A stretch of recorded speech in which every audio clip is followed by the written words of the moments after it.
We've come so far from that very first small step for a man, but not as far as our dreams will take us. Within a decade or two, Mars will be our next destination.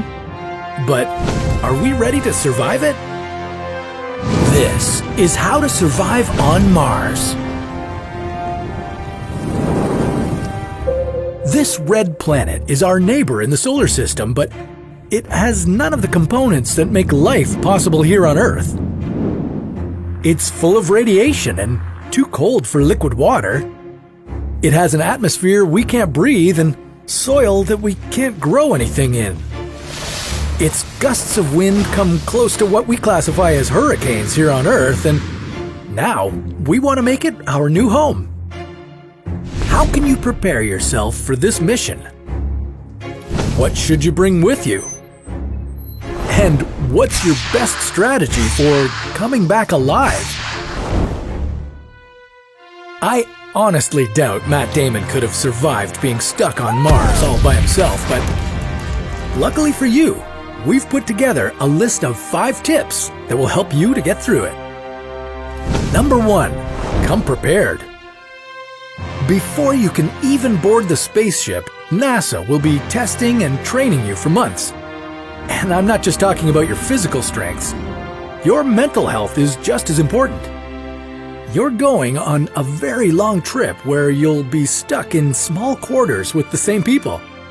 If NASA's tests have shown anything, it's that you'll get irritated with your crew members. So you'd better have a high degree of agreeableness, a strong desire to work together, and good humor. And if you lied on your resume about how well you handle high-pressure situations, the tests will show it. Number 2, pack up your gear. Mars isn't going to welcome you with open arms. Its atmospheric pressure is so low that it'll make your blood boil inside your body. Its night temperatures drop from a comfortable 20 degrees to minus 153 degrees.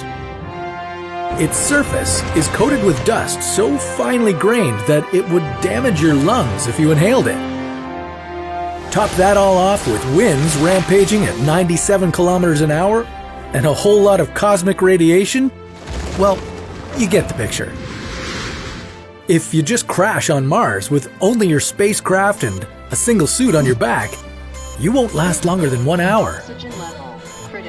If you want to survive on Mars, you'll need multiple spacesuits that will reflect all the radiation, keep you warm, and provide you with oxygen and sufficient pressure. You'll also need a craft you'll live in until a bigger habitat is constructed, and vehicles to take you on your Martian adventures.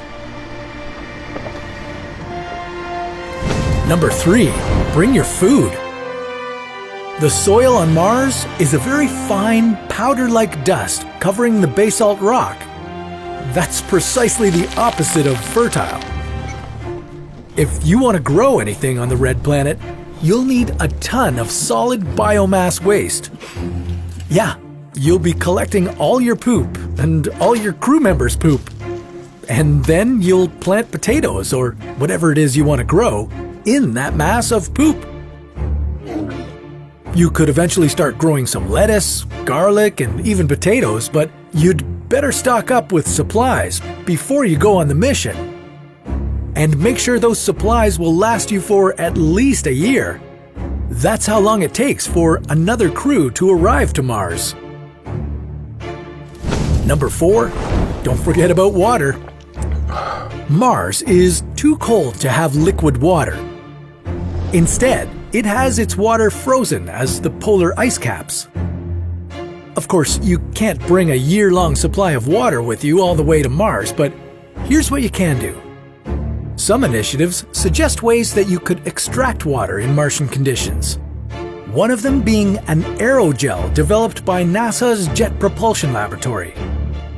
This silica substance is meant to warm the surface of Mars by 65 degrees. That's a way to melt Martian water ice and have a supply of drinking water, as well as water for irrigation. Or you could filter your pee as astronauts on the International Space Station do. Number 5. Be useful. This should really be the number 1 tip on this list, but I wanted to leave this hard truth to the end. You can't go to Mars simply because you won some contest or paid big bucks to join the crew. You'll have to be a trained astronaut with at least 1 master's degree in engineering, biological or physical science, computer science, or mathematics. You could have a master's in botany, but you can't be a tourist. If you fit the description, your typical day on Mars will include tending to plants, maintenance checks and repairs to all the water, electrical, and filtration systems that keep your habitation operational, and some light exploration of the planet. You'll be sending updates to Earth-based agencies, and you'll most likely be missing Earth very much. Mars isn't for everybody. It's just hostile. The process of making Mars our new home will be very slow, but theoretically, it's doable. We've already tried it on our other show called What If? And now we're here to help you survive whatever awaits you.